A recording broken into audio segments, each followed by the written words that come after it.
semangat lah ya. Oke, itu tadi seniman saya. Mungkin nggak banyak prestasinya tapi lumayan lah, cukup menghibur ya. Oke, teman-teman, karena udah malam, saya materinya nggak berat-berat. Saya nggak bawa materi apa itu sukses segala. Saya belum kapasitasnya. Oke ya, saya cuma mau sharing aja bagaimana pertama kali saya dulu jadi agent sampai seperti sekarang ini ya, yang notabene dari pertama join dan sekarang tetap kurus dan langsing. Oke, nah saya punya judul hari ini, materi saya enteng banget, yaitu ku tahu yang ku mau. Oke, sebelum saya mulai, saya mau tanya dulu ke satu orang peserta. Saya tanya Hera aja. Hera, kita tanya Hera dulu. Hera lulus sekolah ya? Ini nggak pulang Hera. Oke, saya tanya dulu. Hera, kalau misalnya jadi cari mama ya. Kalau misalnya hari ini nggak bekerja, oke, Hera ini mau ngelamar di suatu perusahaan. Kira-kira apa sih yang Hera cari? Sebutin 3 hal aja. Perusahaan yang besar, oke. Gaji yang besar, oke. Terus apa lagi yang besar? Pokoknya yang besar-besar ya. Oke, nah cocok banget. Pertama kali saya join di Prudential, waktu itu saya nggak tahu Prudential itu apa. Oke ya, kalau tadi lihat di sanipan saya dulunya sebagai seorang tour guide atau pemandu wisata. Bagi teman-teman yang dulunya sudah pernah startup, oke, ikut trip perjalanan di depan bus, itu pasti ada satu orang yang selalu ngecepet aja, ngomong aja, cerita ngalur ngidul kanan dan kiri. Itulah saya. Oke, jadi kasarannya kalau bahasa antar sesama guide, kita bilangnya kita ini babu elit. Ya, kerjanya itu mau pengen orang sabis. Bayangin, misalnya peserta saya semua, peserta tour, ya saya biasa ke Australia. Nah, jadi semua peserta saya ada 50 orang, berarti ada 50 kepala, 50 pemikiran, dan 50 keinginan yang harus dijadikan satu oleh seorang tour guide. Alamak, sialan banget ya. Orang bilang enak lu trip gratis, yo memang. Oke, saya ceritain dulu. Dulu saya sebutin company aja ya, kan udah tahu tadi di sana. Saya kerja di Vayator. Saya di bagian outbound tour. Pertamanya saya domestik. Domestik berarti saya turnya ke dalam negeri aja. Jadi ada tamu bule datang, tamu Jepang datang, tamu China datang, saya bawa mereka keliling Indonesia. Biasanya sih ya rute jarak dekat, ke Bromo kayak, ke Malang kayak. Jadi kalau ada inbound tour, saya naikin 300. Sebelah saya driver, saya duduk depan, tamu di belakang, dan sepanjang jalan saya harus noleh ke belakang, ngajak mereka ngomong. Gak mungkin dong tamu dicuekin. Sempat muntah di hari pertama-tama berangkat, lalu perjalanan panjang, lu noleh belakang terus ya apa rasanya? Kan juga enak. Ya, itulah kerjaan saya dulu. Terus mulai meningkat jadi outbound tour. Dari teman-teman yang pernah ikut tour ke luar negeri, pasti ketemu sama tour leader. Tugasnya apa sih saya sebagai tour leader? Enak banget loh katanya. Tugasnya mencek-inkan bagasi peserta, ngangkatin satu-satu. Nyampe di sana, saya cek hotel, ngangkatin koper, masukin ke dalam bis semuanya. Bayangin, orang kalau ke luar negeri, saya pernah ke Cina 14 hari. Bayangin kopernya sakiro. Gede pak. Ini berangkat, pulang, ini bisa bengkak, bahkan nambah 1 bagasi lagi. Siapa enggak? Jadi mereka itu kalau di bis, tas ini udah dibawa, ini bis ya, ditinggal. Wes ya wes udah naik. Jadi tasnya tanggung jawab siapa? Ya tanggung jawab saya dong. Jadi saya yang ngangkutin. Oke ya, untunglah yang pergi kemarin ke Malaysia kan sama teman-teman Prudential juga. Jadi angkat dewe. Untunglah. Nah, jadi singkat saja, saya dulu sebagai tour staff, saya juga ngantor. Nah, teman-teman tahu nggak salary saya dulu itu berapa di travel agent? Saya buka kartu ya. Kelihatannya gede, mentereng, terus-terusan luar negeri. 1 tahun saya nggak mati ke Australia 4 kali. Ayo, luar biasa nggak? Dan setiap kali bawa tour saya nggak mati 15 sampai 20 juta.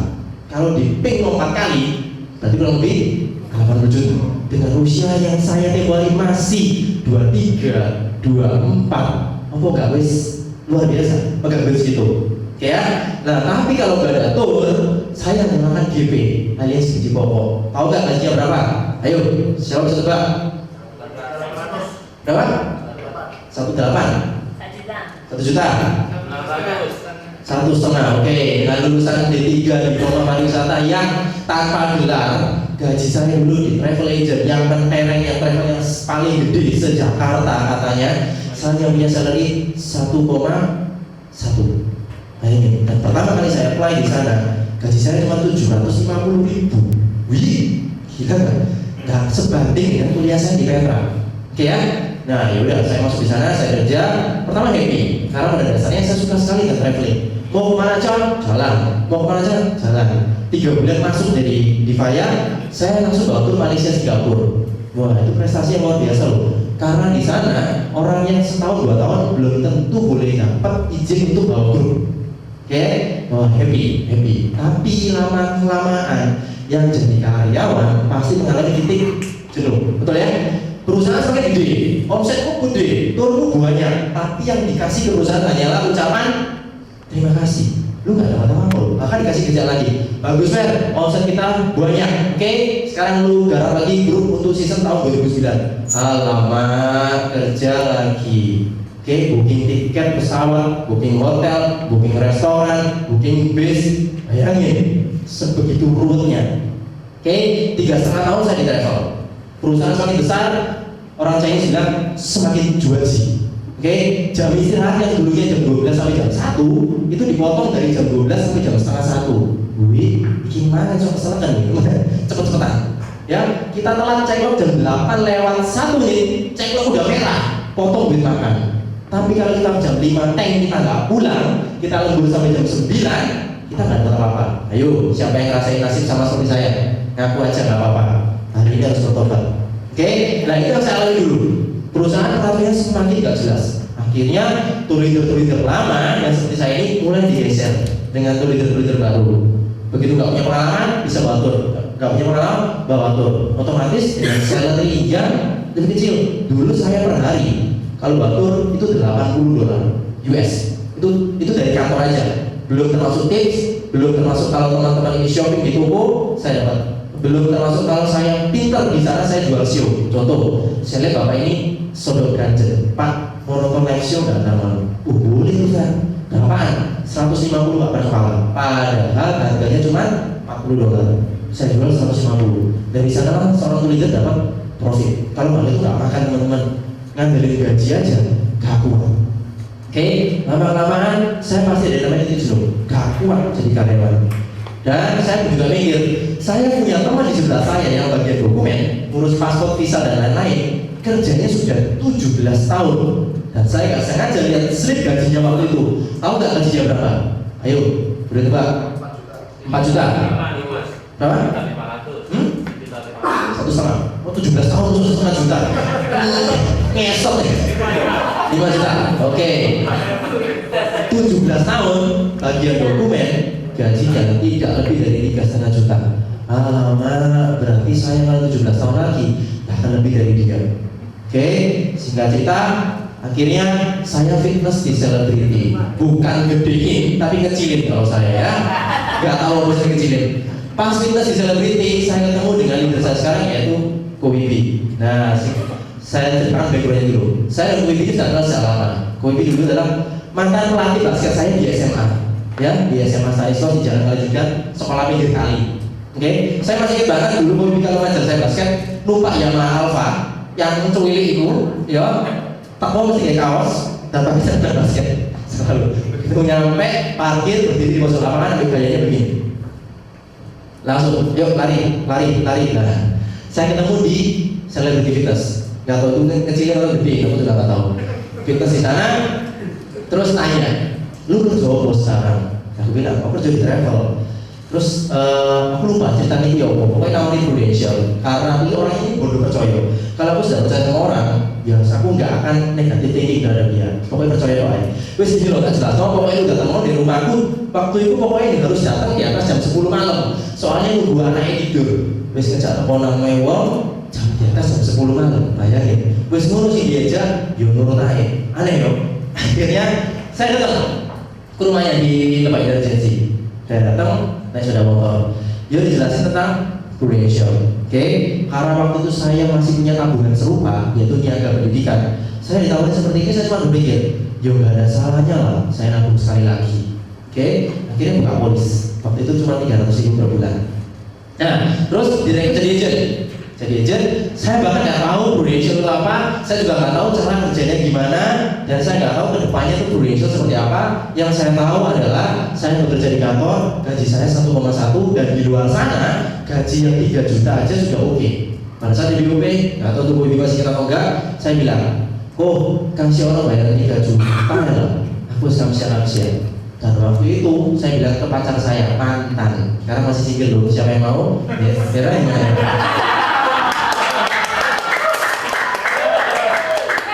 Tanya mama dulu ya. Recording. Oh, gitu.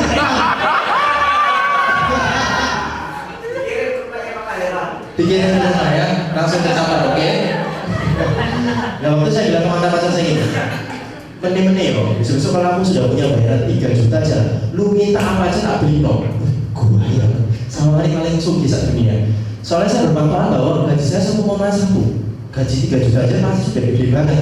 Padahal di luar sana itu gaji bisa 100 juta, bisa 20 juta, bisa 50 juta. Saya nggak berpikir ke sana. Ya udah saya di BOP, ya wis lah jadi agent. Oke, nah, nggak tahu leader saya masih atau enggak, Klaten SMS. Saya waktu itu masih part time dan saya tidak kerja Prudential sama sekali. Saya tidak kerja sama sekali. Akhirnya Februari saya memutuskan resign dari Viator, saya keluar dan saya masih belum kerja di Prudential. Saya keluar dengan saya bawa sejumlah tabungan, kurang lebih waktu itu 27 juta. Oke, dasar renom, bawa duit segitu, apa yang saya lakukan?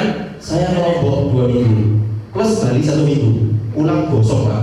Jadi kerjaanku cuma diving, snorkeling, berjemur di pantai, ya habis gitu lah. Pulang rumah, duitnya habis, 20 juta ya habis. Tapi untuk sebagian terselamatkan beli mobil Katana. Oke, nah di tabungan saya waktu itu tinggal 150.000 di tabungan Bank Niaga. Bahkan tabungan di pendidikan saya Niaga di debit sampai gagal debit karena nggak ada saldonya. Akhirnya, yowes lah, aku kerja di Prudential, nyoba, oke, mulai belajar presentasi. Oke ya, nah itulah singkat cerita background saya untuk kenapa saya bisa bergabung di Prudential. Oke ya, nah saya setuju dengan Era. Pertama kali saya masuk ke suatu perusahaan atau bekerja, yang saya cari nggak munafik ya, pasti duit. Setuju ya? Siapa di sini yang nggak cari duit? Ayo, kalau nggak ada, kalau ada pulang aja Pak. Oke, pertama saya cari pasti duit. Nggak mungkin nggak. Uang memang bukan segala-galanya, tapi segala-galanya nggak bisa tanpa uang. Setuju ya? Tapi jangan mau diperbudak oleh uang. Yang kedua, saya cari yaitu kebebasan waktu. Dulu saya di travel, saya mau cuti aja loh. Itu harus nyocokin dengan teman-teman saya yang lain. Jadi kalau berdempetan, itu pasti nggak boleh. Bahkan waktu itu SIM saya mati, saya mau ngurus SIM aja perpanjang, itu nggak bisa. Biasanya cuma hari Sabtu. Nah, Kolombo kan ditutup kalau Sabtu. Bayangin susahnya jadi saya waktu itu. Saya nggak punya kebebasan waktu. Saya sakit harus masuk kerja. Saya mau nganterin mama saya sakit aja, saya juga nggak bisa. Bingung kan? Yang ketiga saya cari, saya harus mencintai pekerjaan saya. Itu harus. Jadi usahakan teman-teman, pekerjaan sekarang ini adalah ekspresi dari citra diri kita. Saya suka traveling, saya suka ketemu dengan orang, saya suka ngomong di depan. Ini cocok sekali dengan saya di Prudential. Inilah yang saya cari waktu itu. Oke, nah mulai di training presentasi. Caranya adalah katanya sih follow the leader. Apa iya? Pertama kali saya diajak presentasi rekening A, rekening B Pak Ali. Setelah selesai, saya termasuk orang yang kembali nggak langsung bisa loh. Nggak tahu gue bingung nggak, saya nggak langsung bisa. Saya pernah makan waktu 1 minggu dan belajarnya waktu itu selalu di rumahnya Bu Ibi dan malam hari setelah anaknya tidur. Jadi saya kalau pulang dari rumahnya itu selalu jam 1 pagi. Rumahnya memang dekat sih, 10 menit aja udah nyampe.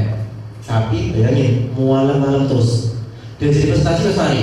Terus nextnya gimana Bu? Terus aku, loh, dan terus apa sih? Justru pacaran loh. Dan terus apa? Lihat apa? Telepon aku. Ya ada apa? Telepon aku. Aku dulu yang udah begitu. Orang apa telepon aku? Aku bingung ini kerjaan apa?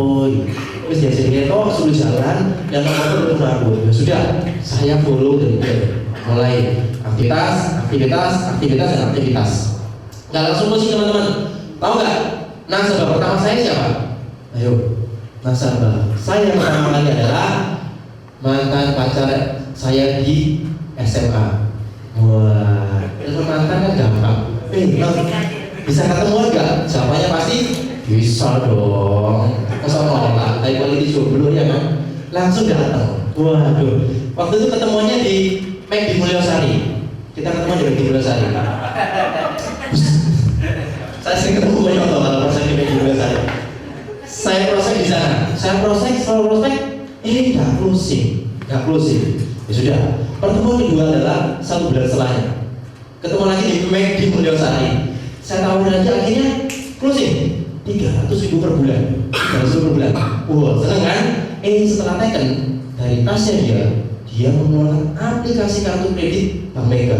Belum barter ceritanya. Terus saya pikir gini, ya mau santai sih, saya ikut Bank Mega, kartu kreditnya kan, dia apply pun nggak saya pakai, ya sudah, oke? Saya tanda tangan, selesai. Nggak berhenti sampai sana. Dikeluarkan lagi 10 aplikasi. Dia bilang, tolong kasih lo ke teman-temanmu.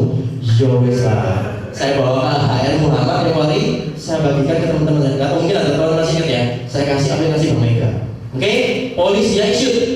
Bank Mega dia 10 issue. Punya saya nggak issue. Luar biasa nggak? Yang mereferensikan justru kartunya nggak di approve, tapi yang tak referensikan ini approve semua.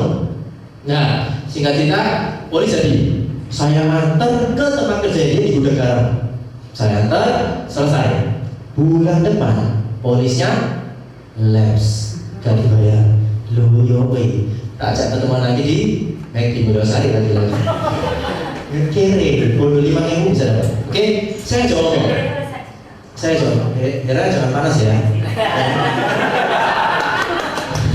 Saya jawab waktu itu. Saya nanya, kenapa mau polisi nggak diterusin? Ada sih nggak cocok dengan produknya? Jawabannya dia singkat, padat, dan menusuk perasaan. Jawabannya cuma singkat. Sing penting kamu lawis dapat komisi sih.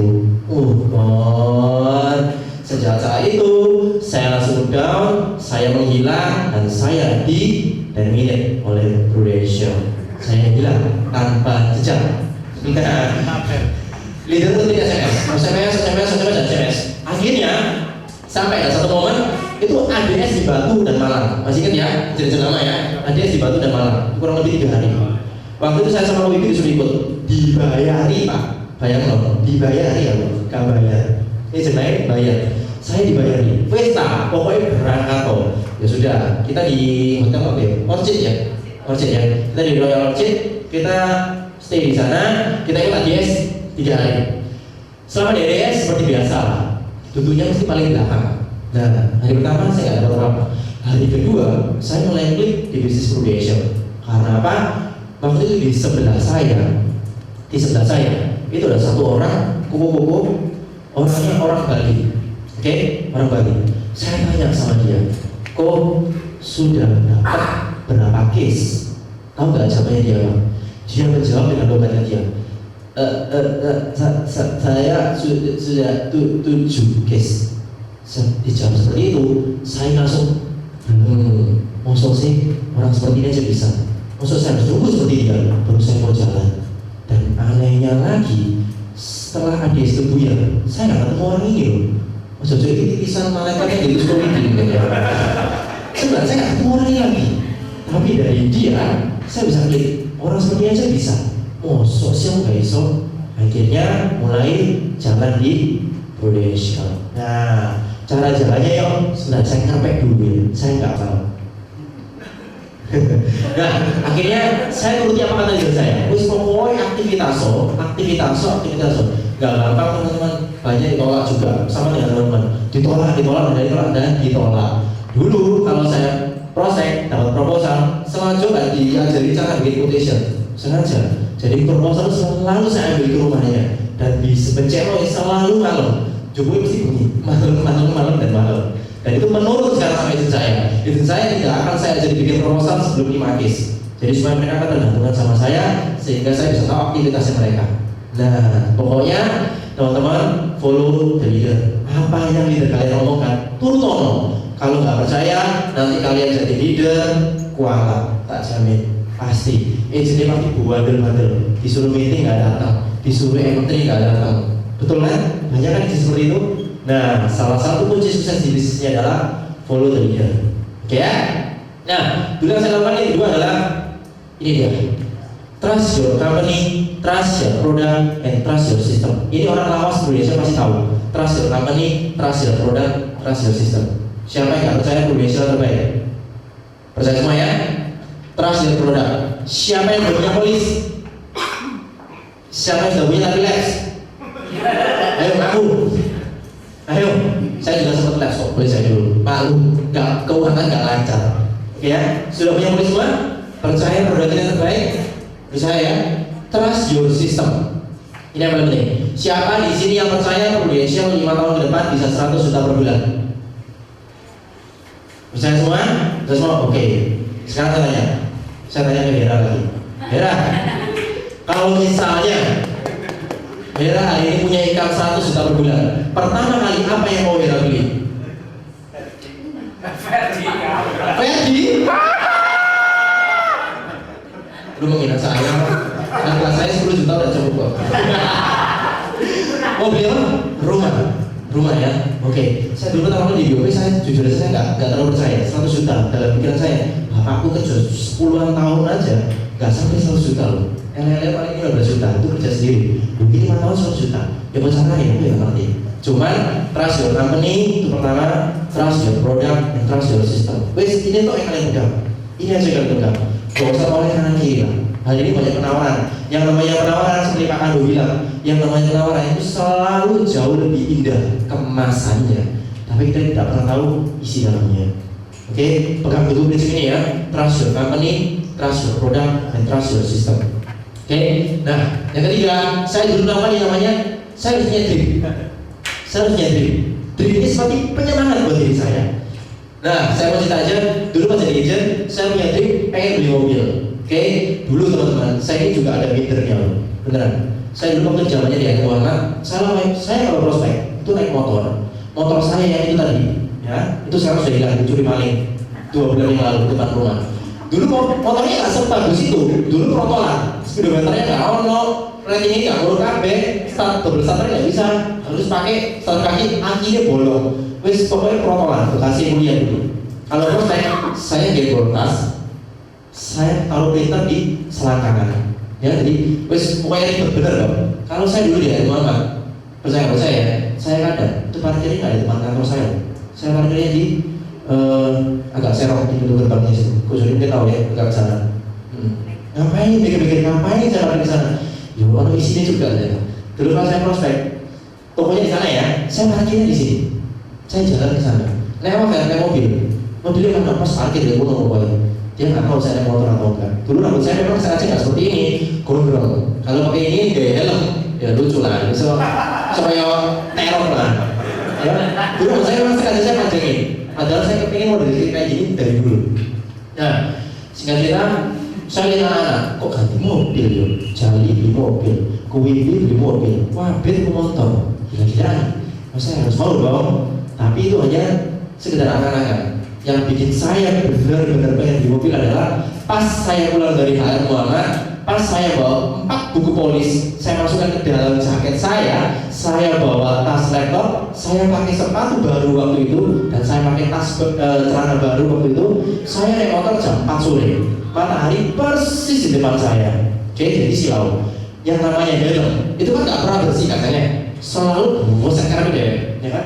Jadi cahaya ini bias persis di depannya JW Marriott. Ini ada mobil Mitsubishi Kuda ngerem ada, tak sikat dari belakang, aware, bemper dan aware, selebar pecah, 4 polis tuh geletak gembong, sepatu yang baru beli itu kurang lebih 1 minggu, bolong karena aku suai. Luar biasa nggak? Polisnya rasa apa? Itu ternyata di jalan, langsung aku putih kabeh. Sebentar motor itu digotong oleh orang-orang, saya duduk di pinggir jalan, hanya dikasih 1 gelas aqua, wes ditinggal. Kalau saya dulu gemeter kabeh waktu nggak ibu. Yang punya mobil cuma lihat mobilnya aja, terus lihat saya, mungkin kasihan kali ya. Ya udah dia nggak ngurus, akhirnya dia jalan. Nah, dari sana saya berpikir, mau sore tapi kayak gini terus, panas-panasan, hujan-kehujanan, ya kan yang rokok langsung ke visi kita. Oke, saya pikir, saya harus mulai di mobil. Saya beli mobil bukan untuk bayar-bayar.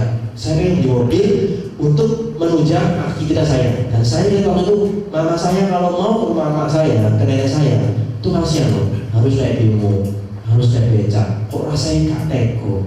Oke, mulai. Saya punya dream. Waktu itu saya belajar dari NLP. Visualisasikan dream kamu. Waktu itu saya nggak bulu-bulu. Saya kepingin mobil Toyota Starlet yang second, yang cilik, welek pokoknya. Nah, Starlet Airways nggak bulu-bulu. Pada saat saya di jalan naik mobilnya kubu saya sama mama saya bilang sama mama saya, "Ma, itu motor bukan ini." itu mobilku sebentar lagi. PD-nya lucu. Tahu nggak responnya ngomong apa sih kalau ibu? Kalau ngomong apa sih? Wes tuh mainnya lah, wes enak. Ya apa sih? Enggak lah, itu mobilku. Nah, terus saya bicara waktu saya lihat Karimun kotak, tahu ya? Pernah jadi 60 juta gitu. Kok nanti yo? Ketemu lagi sama saya. Mas, aku balik ke ibu. Oh, dua hari saya balik. Kau mau apa sih? Kau mau apa sih? Nggak percaya yo. Nah, akhirnya semenjak saya ikut NLP, disuruh memvisualisasikan harus berani dare to dream, bermimpilah setinggi-tingginya. Akhirnya saya berpikir untuk beli mobil saya bayangkan warnanya, suara mesinnya, aroma mobil barunya itu saya bayangkan semua. Dan gilanya, waktu itu saya nggak punya duit, waktu itu saya tidak punya jadwal prospek, tidak punya jadwal rekrut, saya naik sepeda motor, saya ke Bank Niaga Panglima Sudirman, tahu ya, Bank Niaga Maksud. Saya ngecek ATM, ngambil duit 500.000. Sebelahnya Bank Niaga Maksud adalah dealer Daihatsu. Kok ya nganggur? Saya jalan ke sana. Saya masuk, saya tanya-tanya ke salesnya, terus kakek gaya wis dicoba, wis ditumpahi, tahu harganya, speknya, dan jalannya saya bisa DP 500.000 sebagai tanda jadi. Yang notabene baru saya tarik di ATM sebelahnya, saya bayarkan di sana. Oke, saya dapat SPK, surat pemesanan kendaraan. Saya bawa pulang. Di jalan, saya mulai mikir, ini bayarin udah berapa? Gak salah ya, gak punya duit, gak punya tabungan, berani DP. Soalnya waktu saya termotivasi dengan leadernya Mbak Ida, namanya Pak Jali. Saya mikir, Pak Jali ini sudah berkeluarga, tanggungannya akeh, prestasinya jujur aja waktu itu sama saya si okian saya. Tapi kok bisa beli mobil ya? Masa dia berani, aku masa gak wani? Boleh kan? Aku masih gak punya tanggungan. Aku nggak punya, maksudnya istri belum punya, anak nggak ada, ya kan? Heran. Bukan begitu ya? Mukanya merah masih heran. Besok les ya. Oke.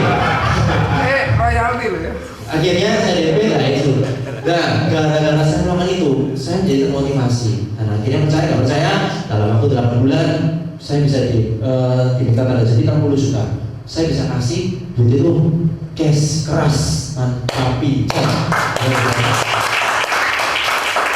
kebetulan sampai sekarang nggak ada masalah tuh dengan cicilannya. Ternyata Prudential oke banget lah ya, nggak ada masalah dengan cicilannya. Oke, jadi saya sarankan teman-teman harus punya dream. Kalau bisa dream itu harus jelas, spesifik. Apa yang di mobil? Mobil apa? Tahun apa? Warnanya apa? Rasakan kalau mesinnya ini di starter, rasakan kalau seakan-akan dengar suara mesinnya. Bau joknya yang baru itu seperti apa? Rasain semua, secara nggak langsung tercapai. Trust me, it works. Coba, berhasil. Oke, nah yang keempat, dulu saya biasanya, ini mobil saya gantengan orang gitu kalau mobilnya ya. Oke. Nah, saya dulu selalu percaya yes we can, atau saya punya namanya belief. Nah, saya kasih cerita gini. Teman-teman percaya nggak? Apa yang hari ini kalian lakukan itu tidak sia-sia. Saya, apa yang kalian hari ini tabur pasti closing. Saya waktu itu gini. Saya punya nasabah di Solo, oke? Waktu itu saya bingung mau prospek apa. Saya telepon nasabah saya di Solo. Saya bilang, aku di Prudential, bisa nggak aku main ke sana, tak jelasin produknya. Aku punya IG kan, tapi nggak apa-apa lah, semua datang. Aku tanya ke waktu itu, kok kira-kira ini apa? Misalnya agent, kos harus gambling, nggak sih siapa Pak? Bibi bilang, logikanya kalau kamu itu sudah di luar kota dan jauh di sana, dan orang ini tahu dari asuransi dan dia mempersilahkan kamu untuk datang, sebetulnya orang ini sudah pasti closing, tinggal tergantung kita ini mau closing nominal berapa, betul ya? Oke, akhirnya ya wis lah, ikut apa enggak? Akhirnya saya ke Solo. Ceritanya saya beli tiket Sancaka kelas eksekutif, harganya waktu itu 97.000 kalau nggak salah. Saya beli PP, hari hanya saya berangkat ke stasiun Gubeng, naik sepeda motornya saya parkir di rumah sakit Husada Utama. Saya parkir di sana, saya tinggal di sana, saya jalan kaki, saya nyebrang ke stasiun Gubeng. Nyampe sana, tiketnya ketinggalan di rumah, sialan Pak. Padahal itu waktu sudah kurang 20 menit mati Bang. Akhirnya saya harus beli tiket lagi, kelas bisnis 50.000 one way. Oke, nah di naik kereta api kelas bisnis, wes bono AC nih, wes karuan, bayi itu ya, namanya bayi itu bisa tidur di tengah koridor kereta. Ada yang rokokan, lewat dari stasiun ini pedagang ini bisa masuk semua. Wah, gak karuan. Aku tidur di bawah kakiran kok, ojo hilang gue. Oke, nyampe di Solo, saya bingung, ini mau kemana? Janjian nggak sampai barusan besok. Terus ya apa? Saya naik ojek, saya nyuruh nganterin ke hotel yang paling dekat dengan alamat yang besok saya mau tuju. Oke, sampailah saya di suatu hotel, harganya waktu itu kalau nggak salah semalam 60.000 semalam. Sarapannya tahu nggak sarapannya apa? Ndok rebus plus air putih. Untung nggak seminggu di sana, so bolongan banget. Saya di sana, oke? Saya di sana. Besok paginya saya janjian sama nasabah saya jam 10. Saya naik becak dari hotel itu. Saya naik becak. Jalannya jalan apa waktu itu ya? Saya prospek ketemu, diajak makan dulu. Diajak makan, saya nggak prospek dulu. Diajak makan tim Lo Solo. Wes, aku nggak prospek apa-apa. Malamnya diajak makan jamu bakar. Iku baru tak prospek. Caranya, kok Prudensial bla bla bla bla bla bla. Setiap dia bersikukuh bahwa dia sudah punya ide dan dia nggak mau nambah polis lagi. Waduh, aku down. Besoknya sengaja saya extend, saya nggak mau pulang dengan alasan dulu tak pulang saya. Enggak kok, aku sih mau keliling, aku sih mau tur di Solo. Wah gila lu, aslinya ya enggak, cuma katanya awak untuk badanku. Besoknya saya ajak lagi keluar, malamnya saya diajak ke hampir luar kota Solo. Oke, saya prospek, akhirnya dengan segala jurus closing juga akhirnya. Tahu nggak closing berapa? Dengan kerja keras harus kehilangan tiket. Sepeda motor saya titipkan di usaha utama yang saya ini mir hilang enggak ya jojo. Naik kereta api, naik ojek, naik becak. Tahu nggak closing berapa? Ada harga yang mesti bayar. Single premi 120 juta. Luar biasa kan? Ayo. Nah, jadi dari cerita saya ini kalian harus berani bayar harga. Banyak agent yang kadang SMS saya kan tolong teleponin aku saya bingung, iki iki irit pulsa kayak pulsa enteng loh. Kadang ada prospeknya yang jauh dikit udah males gitu loh. Hitung-hitungan untung rugi. Jadi teman-teman harus berani bayar harga. Ya, percaya harus punya belief bahwa apa yang hari ini kalian lakukan pasti tidak akan sia-sia. Saya kasih cerita saya kedua. Saya prospek waktu itu saya punya saudara, adik mama saya punya rumah di Citraland, super kaya. Oke, waktu itu saya masih naik motor. Waktu itu hujan. Saya bawa laptop, printer, sampai di rumahnya. Saya panggil dia itu Au. Saya panggil dia Au. Bayangin ya, misalnya di sana televisi. Oke, aku prospek di sebelah sini ya. Oke, aku cerita dia ini nggak belum presentasi dulu, tapi dia lihat televisi dengan megang remote. Wes tanya lo nggak? Kalau ya wes, terus lu mau ngomong apa lagi? Orangnya aja udah pelit ngomong gitu loh. Terus sampai ngomongannya, jadi akhirnya pulang dengan penuh kecewaan. Tapi saya yakin orang ini pasti closing pasti. Teman percaya nggak? Saya yang follow up, sebulan sekali tanya kabar, SMS toh. Itu tau, acara-acara keluarga saya sering datangin. 4 bulan setelah kejadian itu, dia telepon saya dari Kalimantan. Dia kan kerjanya kayu. Dia telepon, Fer, waktu itu kamu sih nawari aku tuh. Wih, gede banget di rumah orang berarti. Asuransi? Iya, asuransi. Oh, Prudensial bukan? Iya, Prudensial. Berarti benar-benar nggak didengerin loh. Prudensial bukan? Ya Prudensial. Oh, yowis, ini aku punya teman. Ini di sini katanya Prudensial bagus. Wes, Kamis aku bilang, lu datang ke rumah. Yes, akhirnya saya datang karena masih pilihan saya ngajak Widi. Akhirnya aku sih dengan premi 4 juta per bulan. 2 juta buat dia, 1 juta buat anaknya, 1 juta buat anaknya. Gak tahu Widi masih kita tahu nggak itu? Perjalanan dari rumahnya ke Citraland naik kata saya, aku ini tegang. Bakal ketemu seperti ini. Iku suka nyanyi dengan enaknya. Nyanyi di jalan mobilku. Santai loh. Jadi kalian harus percaya apa yang kali ini kalian tabur pasti closing, pasti dituai. Ya, harusnya belief pasti closing. Oke, nah next yang saya lakukan pada saat saya jadi agent, simple kok. Jangan pernah berhenti mencoba. Ini yang dulu saya lakukan. Jangan pernah berhenti mencoba. Oke ya. Nah, saya cerita juga. Saya punya satu orang nasabah. Kalian tahu nggak? Ruja Ahmad Jais. Tahu? Yang katanya paling mahal se Indonesia Raya. Juaji, Pol. Satu bungkus harganya berapa? Wah, 60? Enggak lah, 35.000. Kalian mau nggak? Itu punya saya loh. Itu punya nenek saya. Sungguh, itu punya saya. Beneran. Oke? Nah, saya punya adiknya mama, itu kerja di sana. Bantu ceritanya. Sorry ya, dia belum merit. Otomatis perangainya ini sangat. Lek mari kawinnya otak bacot, keren Pak.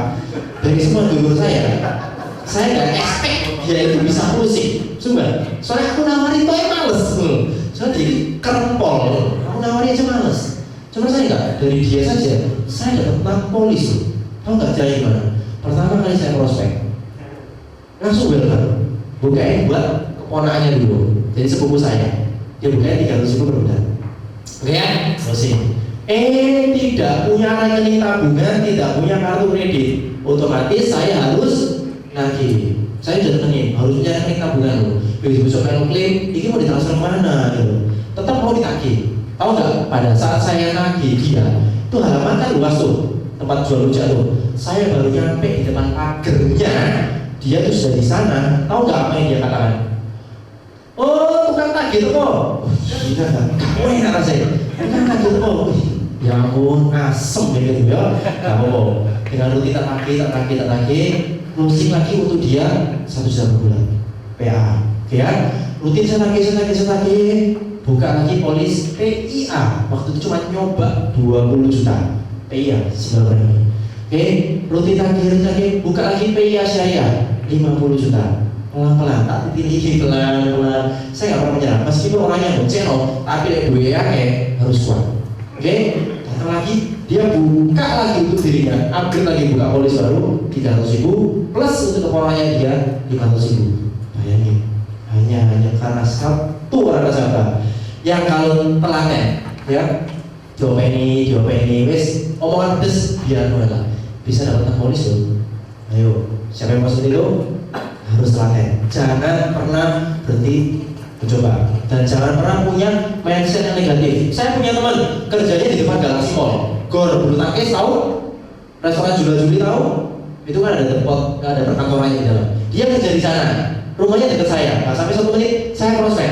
Saya punya ekspektasi dia kerja itu orang, bayarannya nggak mungkin sampai 1,5 juta lah. Saya expect mungkin dia lulusnya cuma 300.000. Saya presentasi waktu itu kali bukan aku 2 juta per bulan, tapi 1 juta per bulan. Ya ngantuk. Enggak ya. Nah, saya presentasi bla bla bla bla bla. Aku berpikir ini pasti nggak mungkin melo paling 100. Wes masalah lah, ya wes lah asal gue. Tahu nggak dia buka harga berapa? 1,5. 1,5 salah bu. Dia tulis di saya 1,6 juta. Semua dari 300.000 1,6 juta. Jadi mindsetnya harus dirubah. Sungguh. Hari ini per April ini saya termotivasi untuk startup. Beneran. Nasabah lama saya ubah. Saya punya satu orang nasabah 3 juta. Dia posisi saya 1 juta, suami 1 juta istri, anaknya 4, 350.000. Saya udah. Dia mau nambah lagi untuk ibunya 2,2 juta. Hari ini medical. Besok pertuanya 1 juta dan dia upgrade bisnis income 1 juta dan 1 juta. Bayangin, jangan pernah punya mindset yang negatif terhadap nasabahnya. Yang penting selalu positif thinking. Oke ya, setuju? Jangan pernah punya mindset sendiri. Saya waktu itu pernah dengar ceritanya siapa ya? Ada orang datang ke showroom mobil. Datang, salesnya datang. Dia bilang, Pak cari mobil ya? Iya, saya cari mobil. Oke Pak, ini Pak Gojek. Irit, enak pokoknya. Bapak gak mungkin kebobolan soal bensin. Wes apa? Pokoknya irit pol. Ini pokoknya 1/13 paling irit di kelasnya. Oke? Dan si klien itu bilang gini, buat saya bensin gak masalah kok. Wih, selesai rasanya langsung down. Wih, berarti kamu punya mindset yang salah terhadap orang ini. Buat saya bensin gak ada masalah kok. Langsung ditawari si Alfi. Oke? Jadi selalu punya mindset yang positif. Oke ya? Ki bohong semua ya kok, ngantuk kan ya kok? Oh, takjub. Makasih. Oke ya? Materi saya ingatkan aja kok. Saya cuma sharing aja. Nah, saya punya cerita lagi. Bisa diambil hikmahnya ya. Saya waktu itu dapat referensi, sudah blank, buntu, saya nggak tahu prospek siapa. Saya jawabin mama saya. Ma, nggak usah dikenal mama. koncoe lah, sopo kayak biasa lah ketemu default nama ponakku. Kan biasanya ketemu default sekolah sih. Masa kok bisa kenal lo? Iki loh, namanya Mbak Ari. Teleponan, ya wes. Rumahnya di dekatnya rumahnya WIB. Cuman mobil nggak bisa masuk kan. Ini saya jalan kaki. Ketemu prospek, lagi ada prospek, closing ya, gampang referensi loh, langsung closing.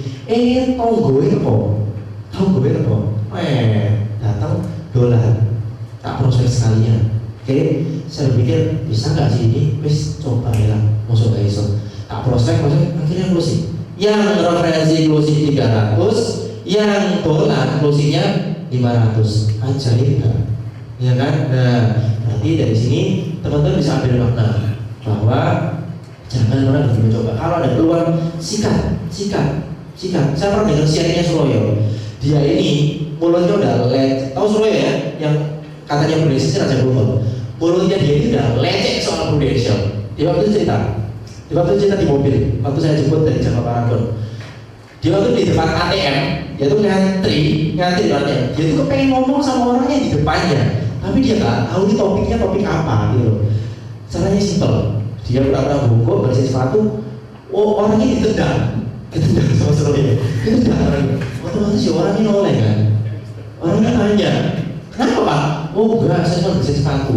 Iya Pak, dengar-dengar sudah pernah tahu rekening PAA enggak? Mulutnya dia sudah lecek dulu. Rekening PAA.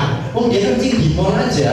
Sebenarnya juga kencing ya. Tanyain, Pak sudah berapa lama? Sering ya ke mall ini? Oh iya lumayan, sama keluarga Pak ya? Iya. Pak sudah tahu rekening PAA enggak? Wes lecek rasanya. Ya pernah dengar trainingnya Suroyo ya. Ya jadi mulut kita ini biasakan mulut PAA katanya. Jadi jangan pernah sungkan untuk namai orang. Oke? Nah.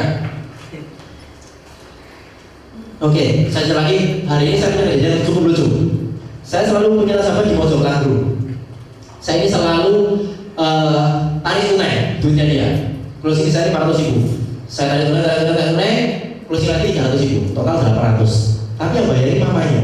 Oke? Anak ini tidak pernah ketemu saya. Yang bayarin mamanya. Anak ini umurnya seumur saya. Saya datang, nah terus saya berpikir, saya kan kepengen lagi dapat Starbucks. Saya kepengen dapat caranya supaya dia bisa nambah lagi. Tapi selama ini saya kalau nagih premi, rumahnya gede. Saya hanya di depan pagar. Si mama ini di balkon atas, yang turun pembantu yang ngasih duit. Nah, saya ini kepengen masuk. Yo mau caranya? Bingung kan? Akhirnya saya beli buah. Saya beli apel 1 kilo di Jaya. Ini Jaya sebelahnya Padangwangi.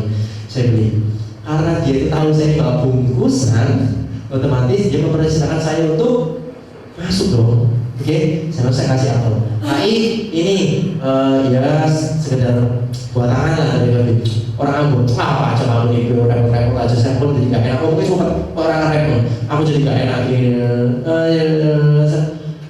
Nggak mau buka lagi dah buat tanah ya, tabungan. Wah sudah saya nggak suka, saya bayarnya susah. Nggak apa-apa, ini dikasih manfaat. Ya masuk rumah sakit semuanya full cover. Oh iya, maksud sih, loh ada seperti itu. Loh, sih di Benoir jadi seperti ini ya polisnya. Loh iya kan? Ya wes lah, aku bukain lagi 500.000. Gila nggak? Jadi kalian harus kreatif. Nggak tahu yang mau carain, saya bisa ketemu. Punya drip, pengen Starbucks. Kalau sudah punya drip, pasti boleh embongnya. Pasti inovatif lah. Oke ya? Oke? Next. Nah ini be professional. Nah saya masih ingat yang tidak boleh dicontoh dari saya sekarang adalah saya suka pakai gelang ini. Katanya orang gelang tong sancong puluhan ini kewede bunda. Ya ini sudah nggak boleh. Kalau saya prospek pasti jangan lepas. Dulu saya pas prospek saya itu pakai kaos bergerak, saya pakai jeans, saya pakai sepatu Converse yang sneakers itu, pakai tas selempang biasa aja baru, yang di dalam tas yang isinya bukan map tapi selalu apa ya, map polisnya Prudential itu loh. Nah itu saya pakai untuk filing saya. Sebenarnya nggak baik, nggak rapi. Nah pas waktu itu habis prospek di telepon bibi disuruh jenguk anak Cung I di simpang darah orang mana nggak tahu. Ketemu deh langsung scroll. Kalau yang prospek model gue ini, itu semua yang mana? Soalnya saya merasa di pekerjaan saya lama, saya berpakaian seperti itu justru menunjang. Oke, cuma dibilangin aja, nggak boleh seperti ini. Gimana orang bisa percaya dengan kamu naruh duit dalam jangka waktu lama kalau model sendiri nggak meyakinkan? oh iya juga ya, mulailah beli celana kain, mulai pakai pantofel, mulai pakai hem. Jadi ada teman-teman yang misalnya ya, bukan saya mau masuk menyinggung, yang kurang rapi ayo dirapi semua. Ya, yang pakai jeans mulai pakai celana kerja. Ya, kalau cewek kalau bisa pakai celana kerja. Yang cowok yang bulu hidungnya keluar-keluar diketokin. Ya, kukunya jangan hitam-hitam. Ya, kalau bisa sih jangan pelihara cambang atau kumis sawalan kayak rampok aja. Ya kan? Kayak be profesional dari segi penampilan itu harus. Oke, yang kedua dari segi attitude. Nah, gini saya ini cowok, saya juga pernah digoda sama saya. Ceritanya gini, dulu kita di S7, kita pernah pameran di Royal Plaza. Gak tahu teman-teman kita ingat, kita pameran di Royal Plaza. Pas pameran hari terakhir, itu pas kontrak ini mau tutup, ada satu ibu-ibu datang. Ibunya berjilbab ya, datang. Asuransi ya? Iya asuransi. Saya bilang asuransi. Wah saya lagi cari. Wow kebetulan sudah hari terakhir mau tutup. Saya lagi cari. Ya wes, saya mau cari buat saya, anak saya, mertua saya, dan orang tua saya. Wih, terus dia tinggal saya kartu nama. Kartu namanya adalah kartu nama Rumah Sakit Darmo. Nanti ketemu sama saya, bicara di ruangan saya aja ya. Saya langsung berpikir orang ini punya kedudukan. Kalau nggak mungkin punya rumah sendiri, betul ya? Terus pokoknya hubungi saya dulu, saya lagi buru-buru. Dan memang orangnya perawannya ini seperti orang peneliti. Akhirnya dia pulang. Orang-orang langsung bilang gini, teman-teman langsung bilang gini, bogi loh. Hari terakhir orang nasabah gede. Pas nyari asuransi lagi, wah ini harus sebentar garapan. Ya sudah, saya telepon. Ketemuan di rumah sakit Darmo, dia nggak bisa. Dia minta ketemuan di rumahnya di daerah Gunung Sari, Kedung Baru, mana? Waduh Pol. Ya sudah, dari HR Muhammad saya jadi jam 7. Dari HR Muhammad saya berangkat jam 5 sore. Nyampe sana jam 7. Balik 2 jam Pak. Macet. Ternyata rumahnya di komplek TNI Angkatan Laut. Nyempal, masuk, blesek, bahkan saya sampai kesasar. Rumahnya cuilik. Saya kayak gak salah lagi. Aku turun, orangnya belum pulang kerja. Siapa enggak? Orangnya belum pulang kerja. Ya salah TNI.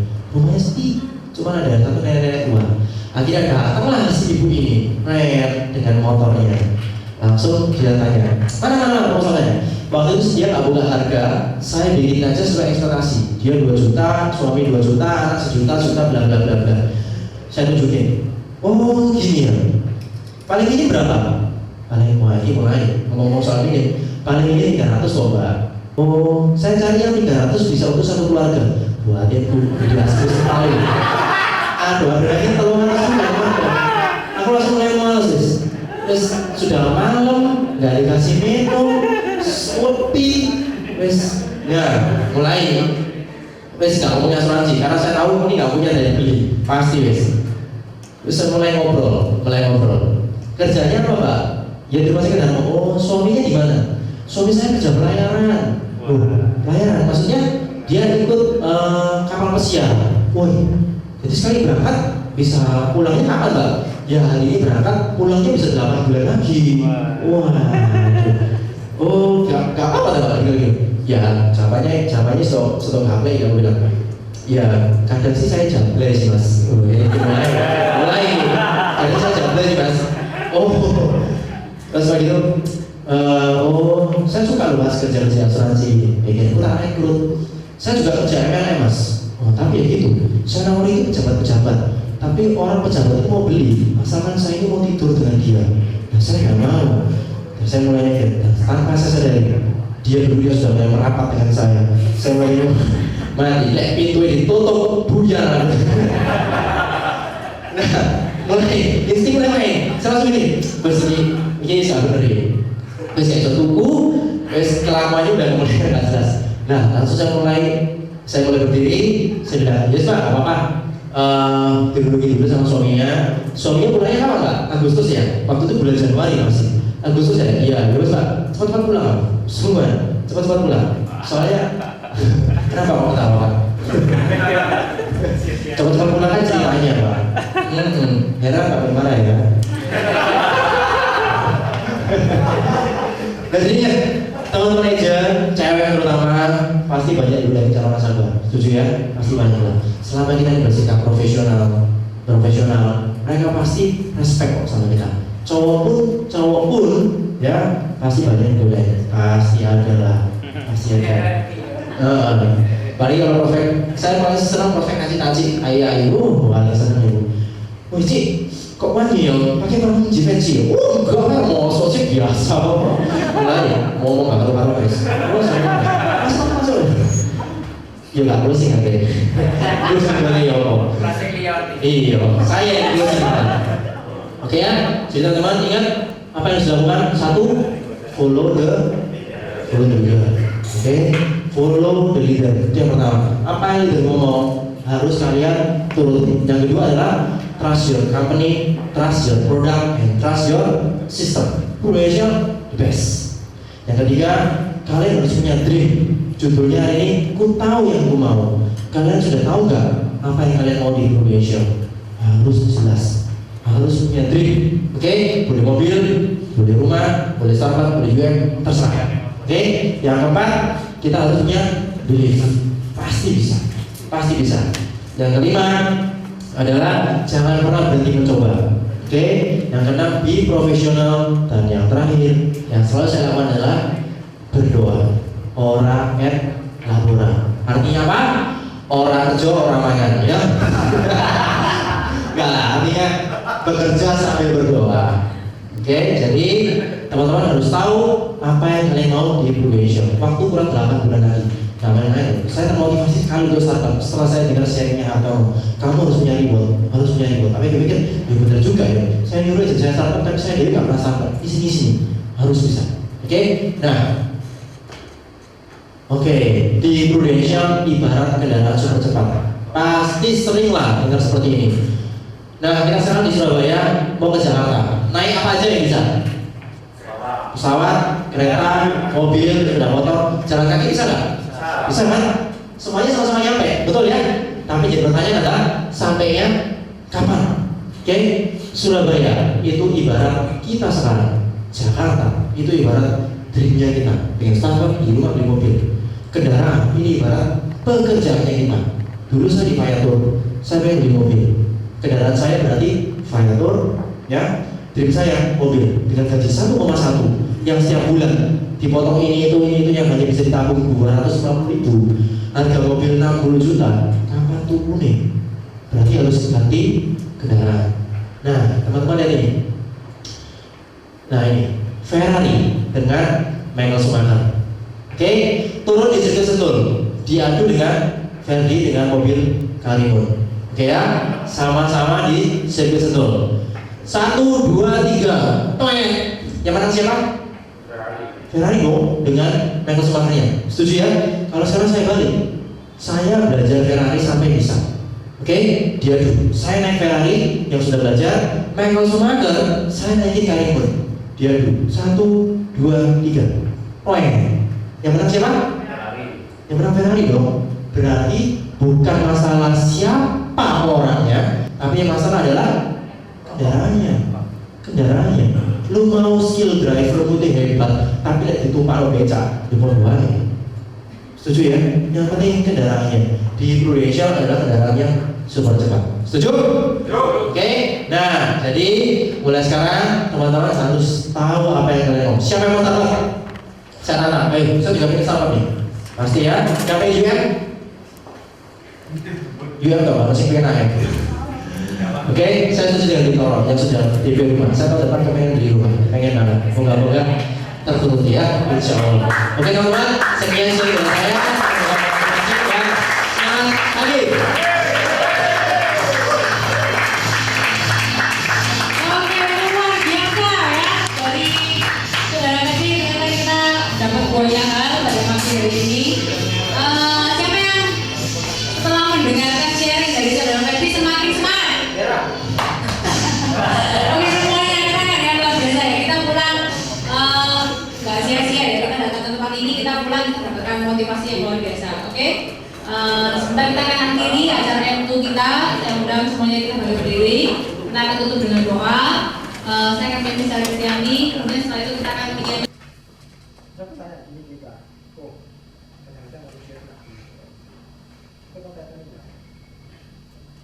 gelar pakai pendanaan berapa? Enggak, pertama kali belajar Oh, iya. padahal sih punya tadi kamu apa sih? Tuhan pun tidak bisa menerima kaya. Enggak, itu nggak ada yang tahu. Orang bisa kaya terus hancur loh. Tangan hidup, tidak ada yang tahu. Jadi pernah kecewa sama asuransi. Kecewa nggak tahu. Jadi masalah dia bukan dia tidak mau melok, tapi dia pernah kecewa di asuransi gitu. Ya loh, karena duit gue sakit kan di asuransi, bukan itu berarti alasannya. Karena kecewaan itu Karena dia ya. punya kecewa, itu harus gue tapi sih kecewa ya. Ditanyain kenapa kecewaannya itu. Kok nggak adil loh kecewa itu murah. Sekarang teman dulu, pokok punya toko kain. Bedanya ada 5 toko kain. Ya dong, Febrian beli di toko A, toko punya toko C. Beli toko A, aku minta 5 meter, dicolong, dikasih cuma 4,7 meter. Macam-macam, toko itu brengsek aja. Aku percaya, aku terima kan, tak akan gitu. Ada Febrian tahu, aku orang jujur 5 meter dari 5 meter, 5 meter. Tapi gara-gara toko itu brengsek, toko tak bisa toko brengsek. Soalnya lah, enggak toko, enggak ada kayak gitu. Enggak. Nah, pokok pernah kecewa berarti kita kan sadar ini asuransi itu. Bener kan? Dulu pokok merah asuransi gara-gara apa? Gara-gara Jadi itu bilang sih karena apa namanya ditawari, ya wis nyoba terus